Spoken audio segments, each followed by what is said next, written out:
All right, so welcome back to Coffee Cafe. So here we are. This is where we last left off. We are going to complete the next one, which is going to be purchasing from restaurant supplies. Okay, so we placed it on an account. Okay, you financed it for a 12 months with a zero APR. Payments are after 12 months will be subjected to an 18% interest. So let's take a look at our what we purchased at restaurant supplies. All right?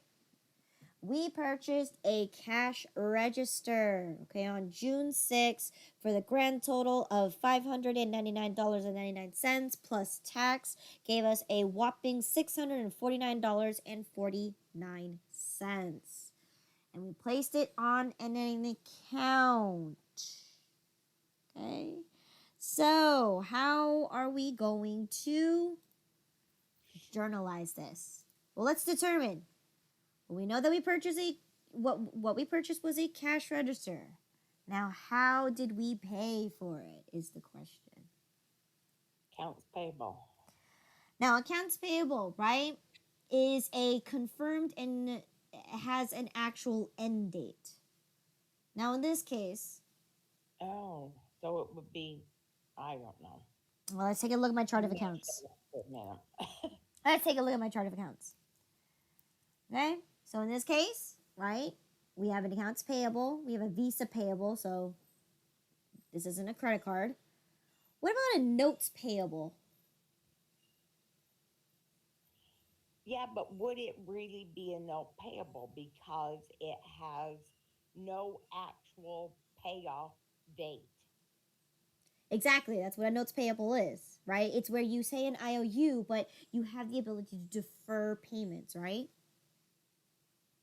Where an accounts payable, no, you owe somebody money, you have to pay them.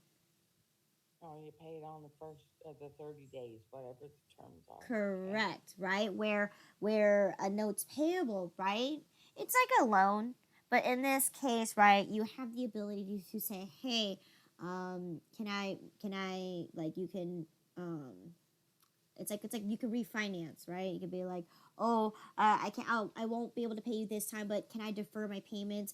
You give them the circumstances. So right now, you have currently a 12-month holding period where you're not going to get charged interest. So whether you Right. pay or not, you're not getting charged interest.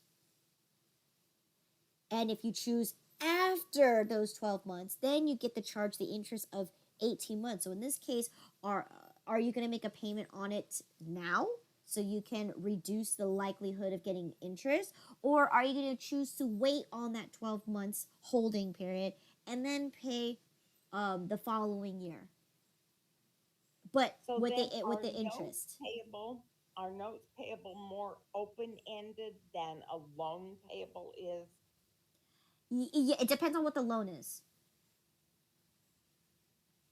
because a loan can function the same way, right? You can always refinance your loans, but in this case, but a loan has at least a time frame, Right. but you're getting But a charged note doesn't. interest automatically. In this Okay. case, All right. you're given the choice.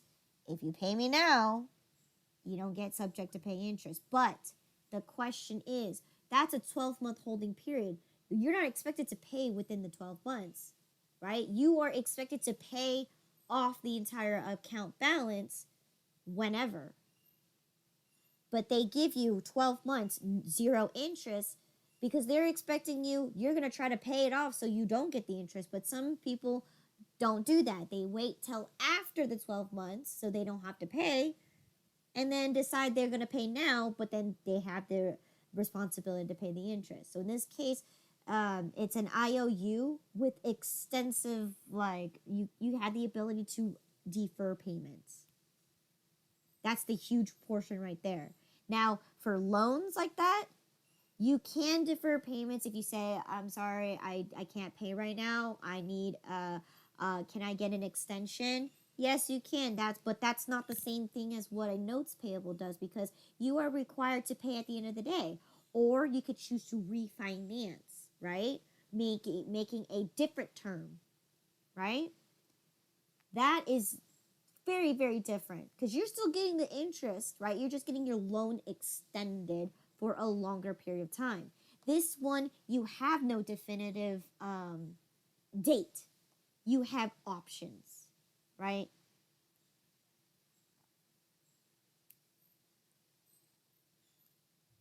So you're saying the account payable, we are expected to pay in short amount of time, Correct. which is within a few months to up to a year. Correct.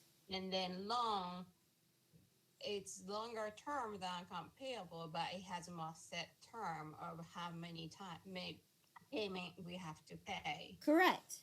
And then note payable, we're expected to pay off, but there's no set terms that we agreed upon, but they are giving us a conditions. Oh, you don't have to pay interest until 12 months pass. But Correct. after that, we have to pay 18%. Correct. Correct. Oh, okay. Because, like, in this case, right, if you open an account with any store credit, they're not going to require you to pay them right away. They'll give you, like, a holding period, right? Or they'll say, oh, okay, you know what? You don't have to pay until 12 months, like, when you open, like, a fresh credit card, right? They'll say, oh, you don't have to pay me for a whole year, right, without interest. They'll send you a bill saying you don't owe me anything, you don't owe me anything, you don't owe anything until the day after, right? But then you have the choice. Do you still want to keep charging your card and not pay that difference off or not pay them off? Because then eventually your zero interest will, no longer be there, and then boom, you get charged the interest, and then it's a recurring thing. Now in this case, right, it's very similar to a credit card because with a bank loan, can you always keep adding more and more and more money? If I took out a loan for $50,000, can I say, oh, can I spend more money? Can I make that 55,000? Can I make that 60,000? No. With this notes payable, right? It's in an account. Yes, you have restrictions of having a credit limit, but I bought something for $600. That doesn't mean I can't buy another thing for $300 and then buy another thing for $100, right? And they would add it to the note? Correct. Oh. Yes. Okay. So in this case, there's no definitive time period of when you are subjected to pay completely 100%. You make the decision, right? It's an IOU that you can defer payments over and over and over again. And it is an account that you can continue keeping buying more stuff and keep adding. The only difference is, do you choose to pay now, choose to pay later? If you do pay later, you're going to get hit with interest. But the fine line here is you're making payments, and the general rule is you're trying to pay off for what you owe. Okay. Right? That's interesting. I never realized that. Yeah, so like for example, like a store credit card, right? They give you an account balance of saying, hey, you have up to $3,000 to spend. If I want to go and buy something for, again, $500, and then the next month I buy something for $200, and then the next month I buy something for $100, right? As long as I'm within the credit limit. However, they only require me to pay the minimum payment of $25. Is that me really paying them off? I'm financing, yes, but I have the ability to choose to pay them now or defer my payments. So that's the huge thing about notes payable, right? It's very, very, very similar to a credit card, but in this case, I created a credit card account separately, right? Okay. So that's the idea. So right now, I have an account with Restaurant Supplies. They probably give me a $12,000 limit. I can continue keep buying on the account, even though I still owe them that $600. The only question is, am I making the monthly payments to try to pay off what I owe? That's the question, right? Okay. So yes, it's going to be considered a notes payable because it's a flexible kind of financing system where you're choosing to buy something and you're choosing to make an agreement that, fine, I'll finance it, right? I'll finance it over a 12-month period, but if it's anything more than that, right, I'll make my monthly payments of $25, right? But think about it, $25 to get to $600, right? That's exactly 12 months. So in this case, right, so we're looking at this, are you going to make those $25 payments, or are you going to choose to pay later on in the future? Okay, so in this case, it's considered a notes payable. Okay. Now, so yeah, so it's a notes payable. So now, how do I journalize this? Do I have a cash register? I saw that somewhere on your account, on your chart of accounts. Well, let's take a look. I got a computer printer, and Yes, right there, I bought a fixed asset, right? So, yes, so in this case, I bought a cash register because I definitely need it to be able to operate my store, right? How am I going to receive money from my customers if I don't have a cash register? So in this case, 1450 is my cash register, and I'm going to put it on a loan payable, okay? Notes payable, not loan payable. Notes payable for 23,000. Okay? So, all right. So we're still on the 6. You learn things other than accounting. Sure. All right. So we purchased an asset on an account. Okay. Cash register. So we got a cash register. All right, account number 14050. Okay. And then how did we pay? Well, we took a liability out, right? We created a notes payable. Cool. All right, for 23,000. Now again, if notes payable is not something that you want to keep track of, like if you want to consider this a credit card, which it really isn't, you're not getting a credit card, it's just an account number.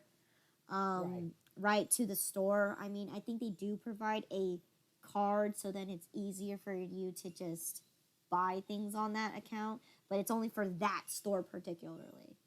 Okay. Yes. So in this case, if you want to treat it like a credit card, you're more than welcome to, because a credit card is the same idea, right? You can charge as much as you want as long as you don't charge past the credit limit. And even if you owe money, you can still keep charging. And it's for a credit card, are you obligated to have a scheduled amount of time to pay it off?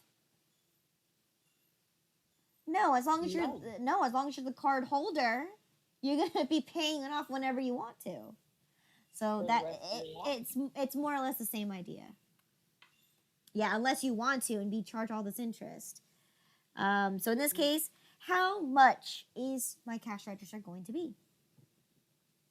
$649.49. 600. Correct, because in this case, we went to the store and they charged me sales tax to take it home. So unfortunately, that needs to be included into the cost of my equipment because, right, the fixed assets, right? The cost to the equipment is to get everything not only to the store, but to get it ready for service. So in this case, a cash register, you just plug it into the outlet and it should be already set to go. All right, so $649.49. Okay, so we got both of them there. And we have everything that we need to know because we didn't need to write a check. All we did was open up account. Okay, so in this case, who did we open an account with? Restaurant supplies.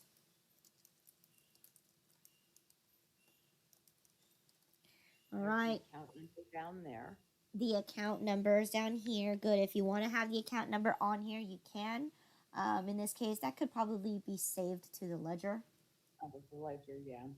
Sales receipt, proof that a transaction. Sales receipt, right? Yes, it would be the sales receipt because that's the actual proof of the transaction that you bought something. Right. You bought the cash register exactly on this receipt.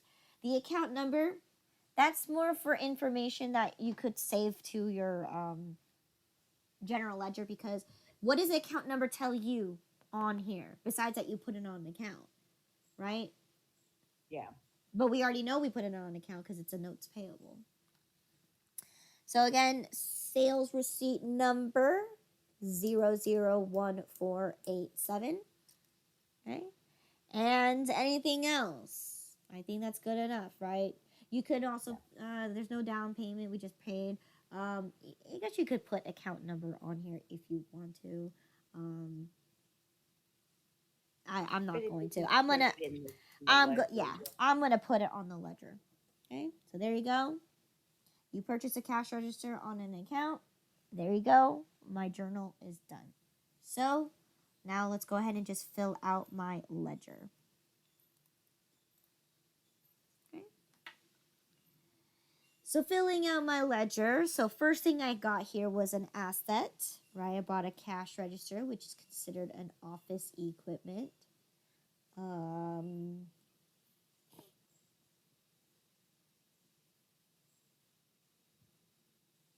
Okay, here it is. Cash register.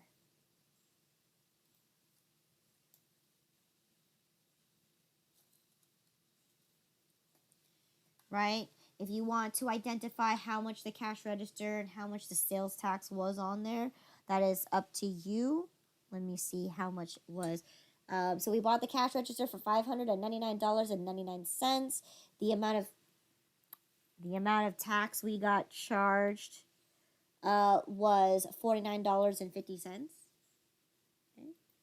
So we could say it was for $599.99 plus the 8.25% tax, which gave you $49.50. Okay. Post reference, we're finally on General Journal page 2. And then debit for $649.49, which will give me a debit balance of $649.49.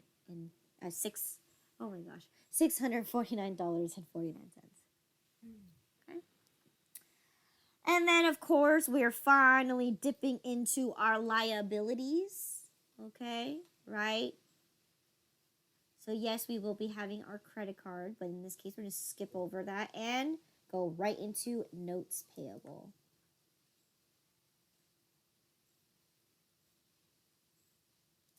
Okay. Notes payable, let me see. You can say you bought a cash register. Right? Cash register. restaurant rent supplies. Yes, you could do all that too. Restaurant supplies on an account. Or whatever. You could do that too. Yeah, number. If you want to be, this could be more for the subsidiary ledger. Account number 569812. 569812. Okay. Post reference, we are on page 2. And this is a credit for $649.49.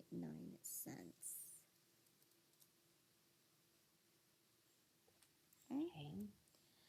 So now that we got the journal, the ledger done, now we can officially go to my subsidiary ledger. Because it's important because now I owe Restaurant Supplies some money, right? I never paid them. I bought something from them on an account, so therefore I owe Restaurant Supplies some money. So here you go, Restaurant Supplies. Date, it is the 6th. What did you buy? I'm going to say I purchased cash register. Okay, on account number, what was it? 568912. Okay, financed 12 months. Okay, 0% APR after 12 months. How much percent was it? Is it 18? 18% interest will be charged. Okay. Invoice number. So I had a sales receipt number.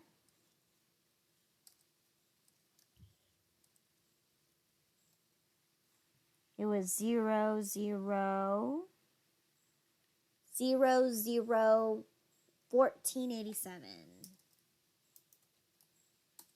Okay. And you got, it's the second. Now in this case, I just purchased it on an account, right? I won't have any terms because I paid at time of service, right? Or in this case, I placed it on an account. So you won't be needing the terms until you receive your first bill. Okay? So I don't need that. No prepaid accounts because I went in store to buy for it. So the total amount that I had to pay was $649.49. And now, did I actually make a payment? No, I did not. So the formula still going to be the invoice amount minus prepaid minus returns minus discounts minus payments. So now I owe restaurant supplies $649.49 because I bought a cash register and I am going to make monthly payments on this. All right. Boom. Now, your gray bars right here that says total, this is supposed to be a total of all your invoice numbers here. So in this case, it's supposed to give you a grand total of how much you owe the vendor. So if you don't, if it's not there for any of the gray bars here, some of them do have them. Like for this one, in not that instance. For this instance right here, right, you have a running balance here. All right. Some of them are missing numbers, so go ahead and if you want to do that, that way you can have like an overview of how much you owe each vendor. So in this case, I just did it for restaurant supplies. So now I owe restaurant supplies $649.49. Okay, give me a great overview. All right, so that is it for this transaction. Okay. All right, so let's see what is next. We are finally on the 7th of June. It is Friday, and we decided to hire LV Remodeling to remodel my store. I'm pretending I'm Bob. So in this case, what should I do with this transaction? I hired LV Remodeling to remodel my store. Nothing. Nothing. All you did was hire them. You didn't even we don't know if they completed the job. We don't know what time frame they're going to complete the job. And you're renovating your store. Do you think it's going to be done today?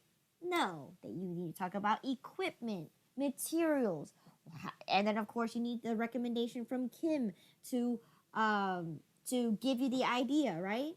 So in this case, we never received a bill. We don't know if they even complete the job, and we don't know how much, right? So we just hired them to complete the job. All right. So the next one says here, we end up receiving Kim Robinson's bill, okay, for her recommendations, okay? So here is her bill, right? She completed it on earlier, right? The bill date here is the 7th of June here, and the due date is going to be 3 days from now, so she's giving us 3 days to pay it off.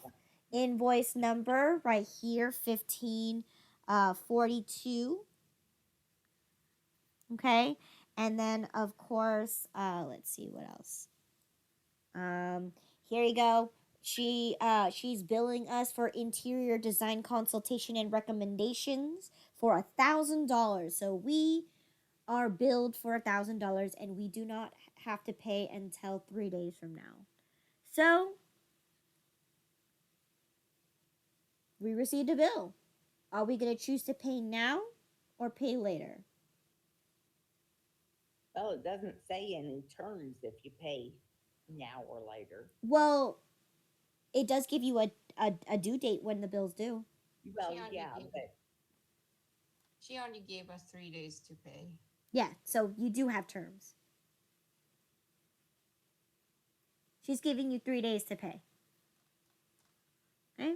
Now, in this case, There are going to be a lot more expenses that you have to incur first. So if a person's going to give you an extended time to make a payment for a bill, take advantage of it. So in this case, we received a bill. We're not going to pay today. We're going to pay later. So how am I going to record this? Well, first off, if we're going to pay later, what do we call that? Accounts payable. Accounts payable, because we have an actual date that we have to pay by. Okay, so we have an accounts payable. What did we buy? Let's take a look at our chart of accounts. What did we buy? Our consultation. Her consultation. Now, I'll give you a hint. It's going to be an expense. Okay, it's going to be an expense to the company. Now, let's go ahead and go and take a look at all of my expenses here. Okay, which one would best fit this one? Is it an advertising expense? No. Is it a bank fee? No. How about a business expense? Could be, but not really. All right, so let's keep going down. What about freight expense? Obviously not. Insurance expense? No. Interest expense? No. Labor expense. Did we hire her to do labor? Well, we did. Not really. She didn't do anything for us except for look at our store and say, "Oh, it would look nice if you do this." So in this case, did we hire her for labor? For not manual labor, but she did do her labor that she provides. Correct. Is that considered a subcontracted labor? Oh. Is it? Not really. Not really, right? She's not contracted to do anything for me. All she did was, gave me a recommendation. So what about a temporary labor? Did I require her to do some temporary work for me? Probably not. What about license and permit expense? No. No. Loss on disposal of asset? Obviously not. Office supplies? No. Payroll. Is she going to be working at my at the store for quite a period of time? Consultations don't usually work for very long. No, they are not. So definitely not payroll. This isn't a purchase expense. This has nothing to do with rent. Travel? No. Utilities? No. Bad debt, depreciation, and amortization. So in this case, what would the best option be out of all these expenses? Business. This is 100% a business expense, right? Because yes, we hired her to do one thing and one thing only. Give me a recommendation on how I should do this. So in this case, the best category that we can put this in here is the business expense. Okay. So business expense for $6,200. Okay. So again, are we increasing our expenses? Yes, we are. You're increasing the expense and increasing the account. Correct. You're increasing expense and you are also increasing accounts payable because now, right, we owe Kim Robinson some money, right? We received a bill, she completed the services for us, and now we owe her money. So in this case, accounts payable is account number 20,000. Okay. So for how much? $1,000. Okay. And in this case, we have all the information we need right here on the bill that we received, right? So who did we receive this bill from? Kim Robinson. What was the proof of the transaction? Invoice 1542. 1542. Okay. And you could say right here, because it's a business expense, it's very vague, so you could say interior design consultation. And that should be good enough because, oh wait, and then the bill. How many days is it due in? 2610. So you could call that net 3 days. Okay. Right? So at least we were aware in our journal that, okay, we received a bill, we have 3 days to pay for it. Okay? So instead of having to go into the vendor's profile, which you should, right? In this case, in my journal, if I'm doing this on a daily basis and someone's checking this, at least you know you have a bill that's due in 3 days. Okay? All right, so now that my journal is done,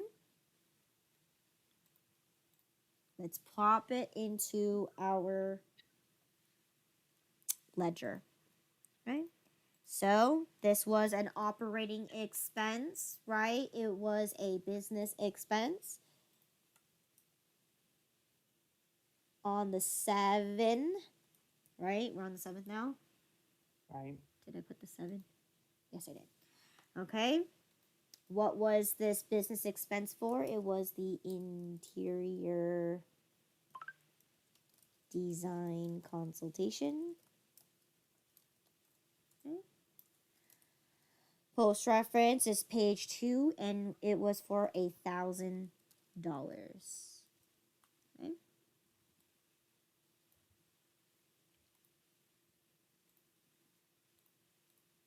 Now we owe her on an account, so we can go ahead and put in our first liability in our first account, payable account. So it is the 7th. Now, what kind of information are you going to put here? Oh, you're gonna want to put who it's to, Good, who you owe it to. good. What else would you put in here?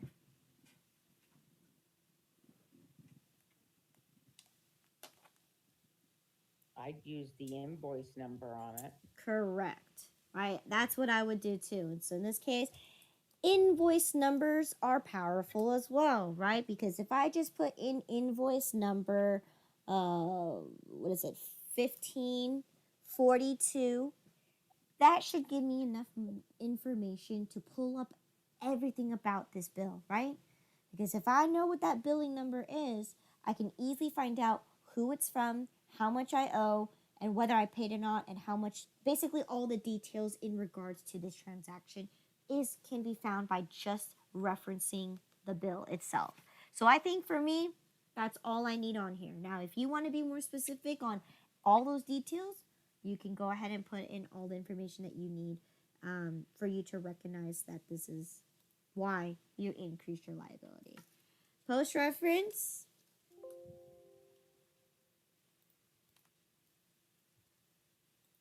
TJ2. Sorry, I did a typo there. And then is it a debit or is it a credit? Liability's normal balance is a credit. Correct. So in this case, I owe $1,000, right? So therefore, my balance will have a credit of $1,000. Okay. Now, once we do my second entry here in my accounts payable, I'll show you what the formula is because it's slightly different.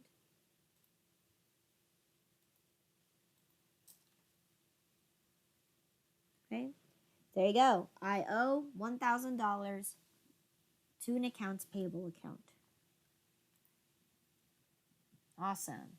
So, therefore, because I owe money to this particular person, I also need to record that into my ledger. Okay.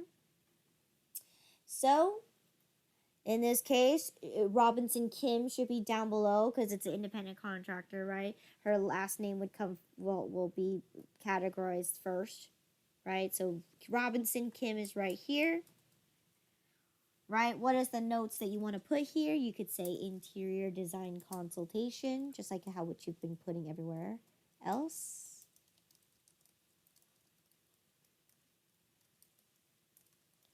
And I'll put, oh, there you go, consultation fee. Invoice. What was the invoice number? 1542. Post reference.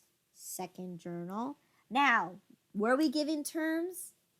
Net 3. Yes, we were. We were given that it is due in 3 days. So, was there a discount due date? Unfortunately, no. But there is an actual legitimate due date.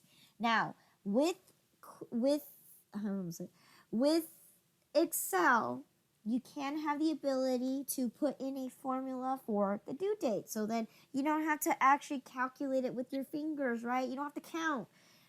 So in this case, right, if you were billed on the 7th, 3 days later, right, it already says on the bill that it's due on the 10th.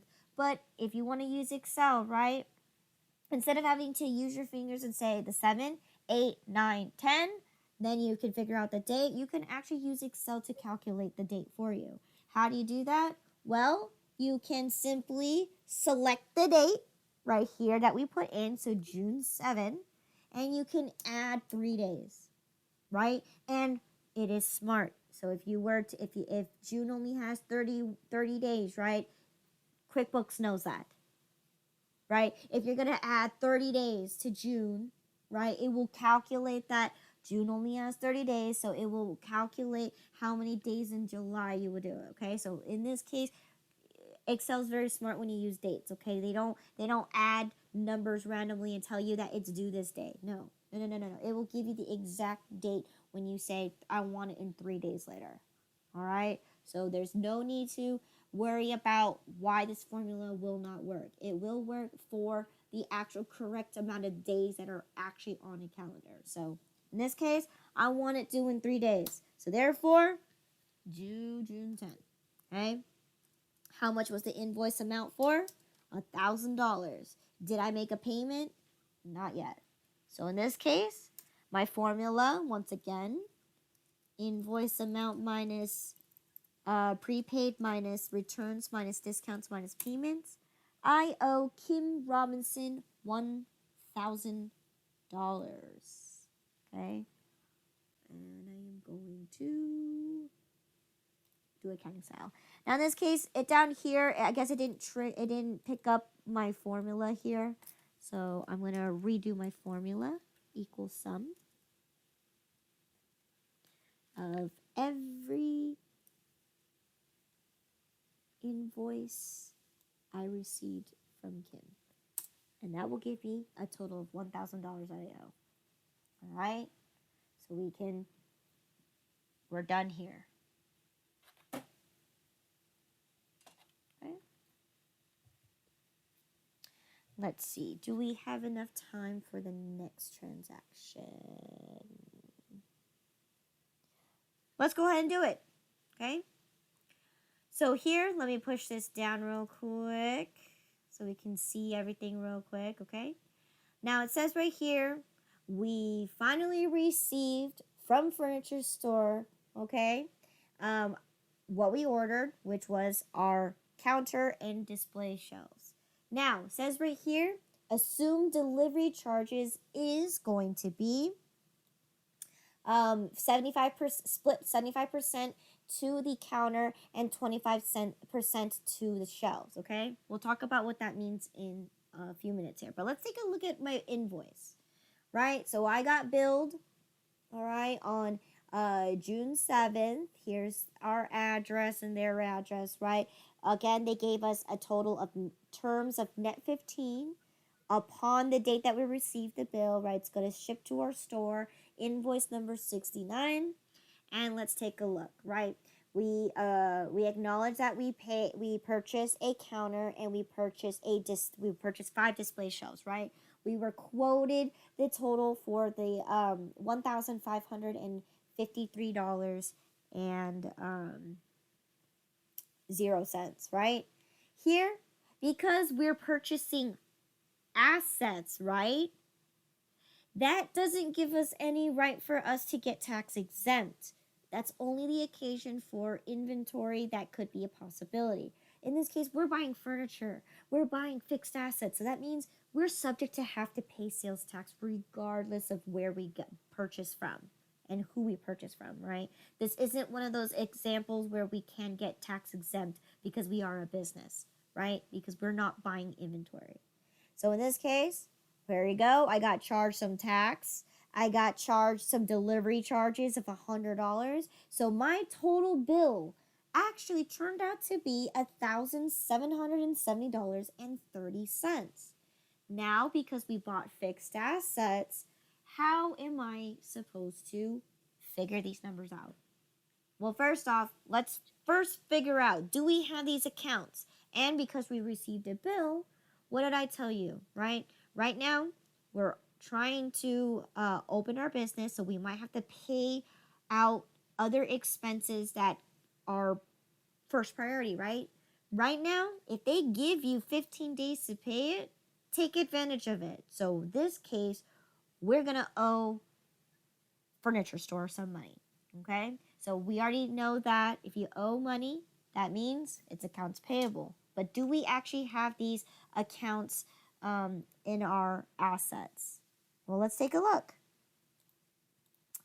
Let's see, chart of accounts. Do I actually have a counter account? And do I actually have display shelves as an account? Let's see. Furniture. I have a counter. Yes, I do, for $13.20. And do I have display shelves? Yes, I do, $13.40. Okay, display shelves. So I do have my assets. Now, how am I going to get a grand total of $1,770.30? What am I going to do with the tax? And what am I going to do with this shipping?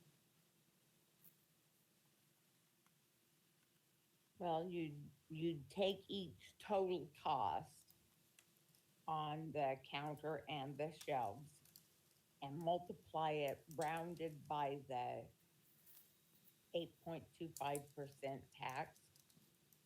Okay. And then it says above that the delivery charge of $100, 75% goes to the counter and 25% of that goes to the shelves. So you would add that on too. Correct. Each of them. Good. Now, in this case, why is my shipping split that way? In this case, because I'm the accountant, I told you, well, realistically, how is shipping measured? How do you get charged shipping? By weight. It's by weight, right? Not by price, but you can do it by price too if you wanted to. But in this case, my counter is going to be obviously heavier than my display shelves. For sure, 100%. I only ordered 5 display shelves. How heavy are display shelves compared to a counter? Right? So in this case, I say, since I'm the accountant, I'm going to tell you, go ahead and split that shipping cost 75% to the counter and then 25% to the display shelves. Now, if you want to be real technical, weigh them. Weigh your counter and then weigh your display shelves and do the math that way, right? But in this case, I'm not going to be that specific. In this case, if I can give you a general assumption, that's good enough, right? Because, like I said, a counter is going to definitely weigh way more than a simple than 5 display shelves put together. But if you really want to be broken down into technicals, you can weigh them, right? If that's not an option, you can base it off of the price. You're going to prorate it based off the price. Those are 2 or 3 options that you can do to distribute the delivery charges however you want. But in this case, since I'm the accountant, I'm going to tell you, I want you to split it this exact way. All right? So that's what we're going to do. Okay? So here, let's go ahead and go over to the right side of my journal here, right? And let's go ahead and figure out these numbers here. Okay?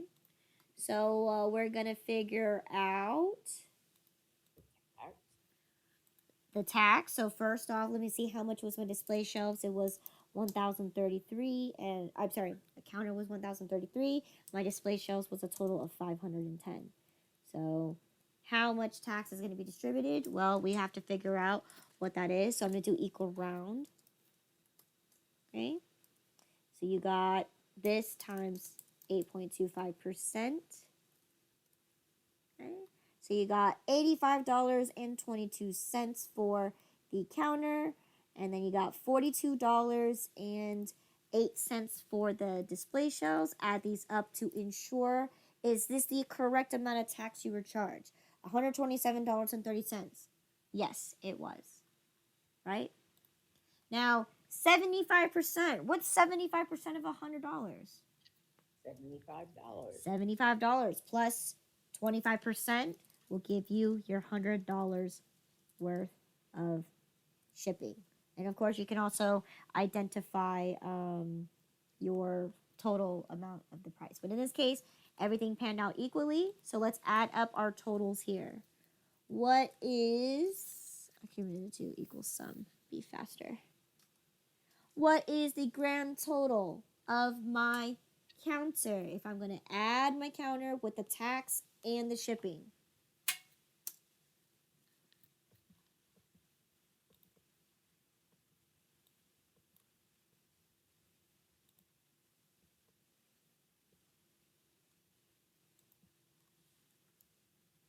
$1193.22.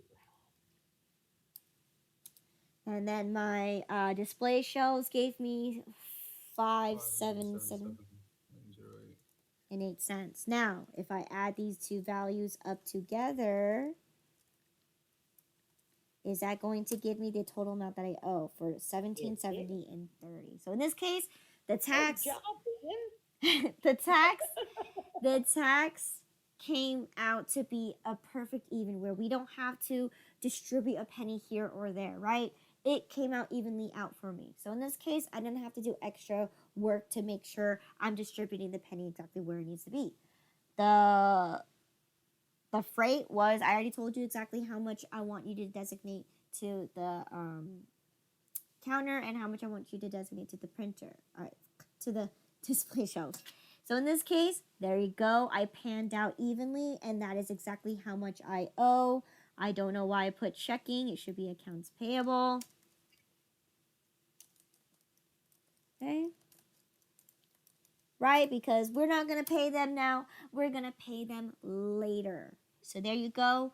You have your total for your counter, and you have your total for your display shelves. All right? And we have everything that we need to know in regards to this invoice, right? We know exactly who we received it from. So furniture store. We have proof that the transaction occurred by invoice number 69. We know we didn't pay, right? But if you want to include the shipping, the tax, or anything like that, in this case, it's pretty self-explanatory. And let's see. When is this bill due? Net 15. Net 15.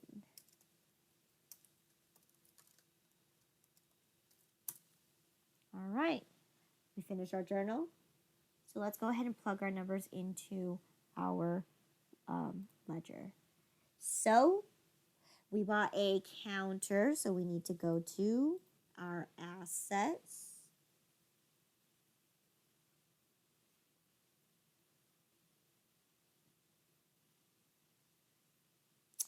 Oh,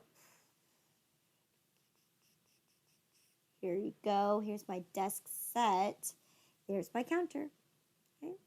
And of course, you could put all the information that you need to verify everything that you had here. So in this case, I can scroll on over because I already did my calculations here, right? The counter, right? I only bought one. So you could just say it cost me $10,033 plus 8.25% tax, which gave you $85.22 plus $75 for shipping. Okay. We're on journal page 2, and our total assets came out to be the $11.93.22. Okay. And that gave me a debit balance. So what's my next thing here? Display shelves. So what I can do here is I know that I bought 5 display shelves, right? Which cost me a grand total of $510. Okay, plus 8.25% tax, right, will give me $42.08 plus $25 for shipping.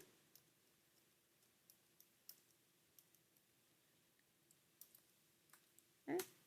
So for any reason, let's say you found that one of your display shelves was cracked and you can't accept a cracked display shelf, right? So in this case, if you do ever need to return an item, at least you know all this information right here. So if you want to be specific and say each display shelf, right, okay, was $102 each, right, then, right, multiply by 5, give you 510. All right, so there you go. And you would actually have to figure out those numbers if one of those display shelves were to break. General Journal, page 2, and we paid we owe $577.08 for those display shelves. Okay. Of course, now that I finished that, the next account here is going to be my accounts payable account because I owe it now. So today's the 7, and this was invoice number 69. Page 2, and I'm going to credit my account for the $17.70 and 30 cents. Okay? So, now this formula is going to be different because now I'm dealing with a credit balance. My debits will definitely not increase my credit balance, right? So how would this formula be different? Well, instead of starting in the 3rd column, you're starting in the 4th column. Even though this part is the same, you're still going to take your previous balance, right, of my $1,000. I'm going to this time add my credits because credits increase my liabilities and debits decrease my liabilities. So what I'm going to do here is I'm going to subtract. Now, do not get confused between the 2 debits. This one, I need to select the last, or I guess the 1st column right here, this debit here. Okay? Not my debit balance. My debit balance will tell me that I have negative amount of money that I owe. Okay? Which, in this case, that may or may not be true. Now, in this case, so now that I have that, right, I'm going to take my previous number. I'm going to add my credits of that $17.70, and I'm going to subtract my debit of nothing on the far left column. Okay? So in this case, if you're doing direction, you're going to go up 1 plus left 2 minus left 3. Okay? And then that should give you your running balance because now you owe $2,770.30, right? Right? And let's say, for instance, I pay $500, right? That means it will automatically subtract that money out from my account because I put it in the far left column here. Okay. All right, and of course, you could also take this and drag the formula all the way down. Okay, I'm going to just drag it down to there. Okay, and that's how you do a credit. So for every credit balance, okay, listen carefully, every credit balance, so that means if you have a contra account, which, depending on which side it's on, will have the same formula, okay? Every debit balance will have the same formula, okay? So make sure if you want to go ahead and do this ahead of time to save yourself some time, that's fine. I'm going to do it as I go, okay? So there you go. That's the formula for doing a credit balance. You're going to take your previous amount, add your credit minus your debit. Okay? And, right, last but not least, we need to update my subsidiary ledger because now I owe furniture store money. So I need to update my subsidiary ledger to make sure I have that as a record. So let's see. Furniture store is F. So here's Hallie. Here's Great or General Gas and Motors. Here's furniture store. Got it. Okay. It's June 7. Notes. What do you want to put in here? You could say you bought one counter, okay, which gave you how much is up to you. So then in case you do return the product, at least you know how much it's going to cost you. So in this case, $1193.22, okay, plus 5 display shelves, which gave you a total of $577.08, okay, and that should be good enough. What was the invoice number? 69. What was my post reference? Page 2 in my journal. What was my terms? They told me I have to pay within 15 days. So, there's no discount that they gave me, so no discount due date. However, I do have an actual due date. Now, my bill told me it's due in 15 days. It didn't give me a direct due date. So I have to calculate it on my own, right? So if I receive my bill on the 7th of June and I have to pay within 15 days, what is my actual due date? June 22nd. June 22nd. Awesome. So now we have something we don't have to worry about right now. We can worry about that in a couple weeks from now. Right? And then you didn't talk to them prior, so there's no prepaid. So in this case, or that you didn't have a down payment, how much was the total invoice amount? $1770.30, right? And of course, I didn't make a payment. So in this case, same formula. So I said yesterday, this formula will apply for all your vendors. It's going to be your invoice amount minus prepaid, minus returns, minus discounts, minus payments. So in this case, because I never made a payment to Furniture Store, I currently owe them $17.70.30. So in this case, my numbers did calculate at the bottom here. Okay. Now let me double verify that this is all of them. Good. It is all of my invoices. So I currently owe Furniture Store $17.70.30. Okay.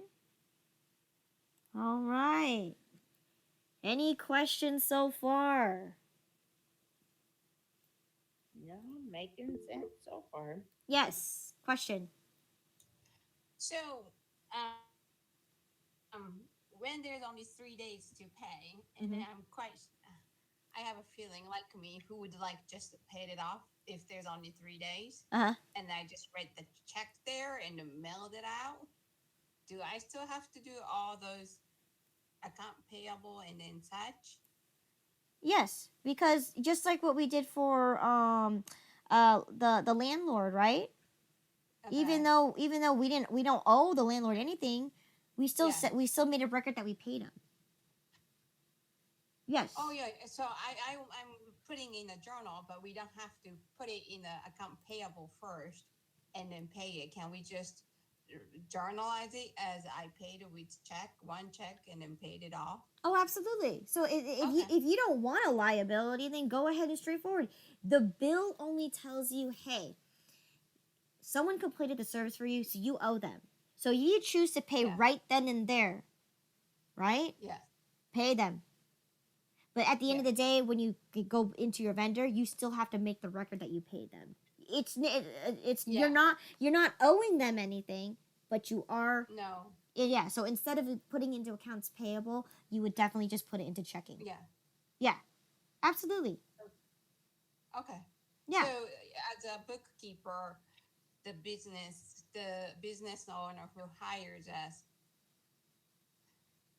get to decide how they want to pay. They want to pay it that day with the check, or they want to just put it away until Absolutely. the last moment to pay. Yes. So Oh, just follow what they did. oh yeah, yes. So in this case, like I told you, okay, Okay. they gave you an extension. Take the advantage of the extension because right now we have other bills and other priorities that we need to continue keep setting up our store. We can't just pay things and then put ourselves in the hole, right? We need to make sure that we have enough money to pay what we can now to get our store ready. And if they have an extension of time, take advantage of it to, Okay. manage your money a little better. But in this case, that's what the boss says, and that's what I'm telling you as an accountant that Yeah. the boss didn't pay. So let's go ahead and just record. Okay. Okay. All right. Now, yeah. All right. Any other questions? No, but isn't